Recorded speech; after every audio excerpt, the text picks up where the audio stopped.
Hey y'all, it's March the 22nd, 2017, and I wanted to cut a quick video and then I want to go outside, alright? Get some sunshine, alright? Put it on my skin. Alright, feels real good. I'm about to do that, but before I do that, I'm gonna shoot this video. I felt like I should before it slipped from my mind, and I just want to let y'all know I talk to anybody. I'll talk to everybody. If you got time, I'll talk to you about anything for long extended periods of time. If it's interesting, if you keep it interesting, all right. I'll talk to anybody about anything, all right. And I usually tend to do so. Like I'll get caught up with people just from out of nowhere, and I'll have an hour-long conversation with you about whatever. That's my way. That's kind of how I live my life. Right, so that being said, I talk to a lot of different people, right, to include atheists and stuff. I talk to atheists probably the most because here's the thing. Many self-entitled Christians are atheists, right, because they don't really, you know what I'm saying, like it's halfway. They want to believe in God halfway, and the thing is, you believe in God halfway and you believe in God not at all. But talk to atheists out there, and I'm not trying to bash atheists for any reason, alright? Don't want to make you feel bad, don't want to hurt your feelings or nothing like that, but you know, I do find things about y'all humorous and intriguing, alright?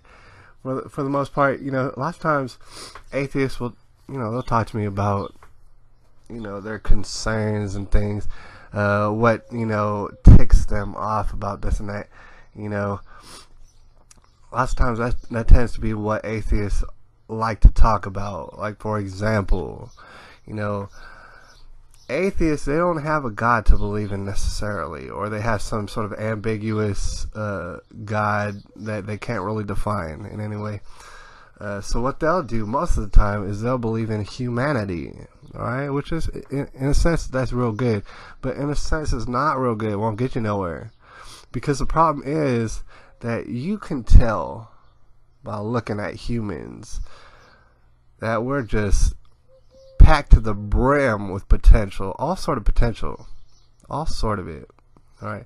You know that. I mean, atheists out there all over the place, they can acknowledge that humans have something of an unending potential up in them to do whatever, to reach for the stars. Alright, and at the same time, lots of times, just like me, they'll have complaints or whatever.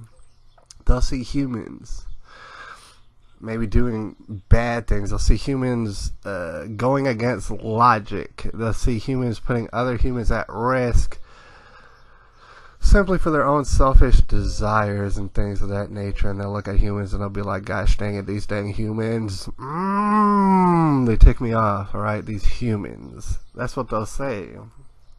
And it's, like I said, it's kind of funny to me in a way, because lots of times, not every time, but lots of times these atheist people, you know, they'll have their own opinions about God, and they'll have their own questions and quandaries about God. Like, for example, they'll be like, oh, well, why does God let bad things happen to babies? Why does God let bad things happen to people, the good people? You know, it's always the same questions. It is a vicious cycle. They're like, why does God let this and that happen if he's so good and stuff?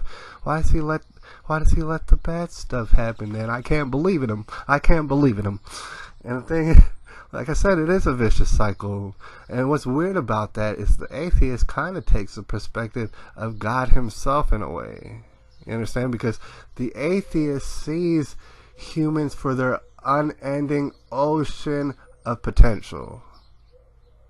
They do see that, and at the same time, they also see humans doing things that are quite retarded. And they'll notice it, and they'll have complaints about it and things. Meanwhile, at the same time, you gotta understand that if God is real, and you know, spoiler alert, he is, he thinks the exact same way.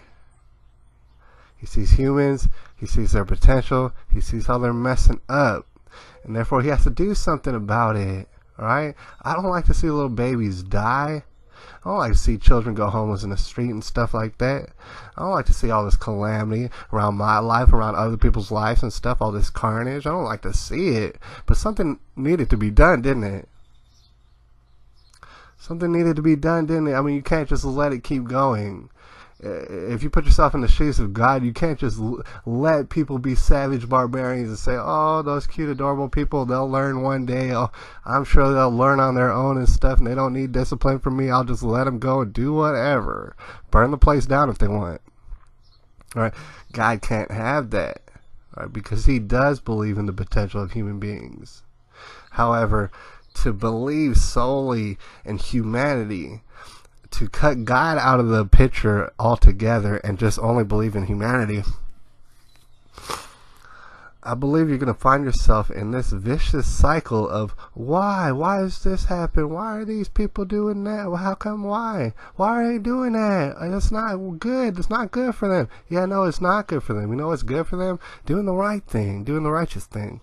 Alright, none of us are perfect out there, especially me. I don't always do the righteous thing, but I know what it is.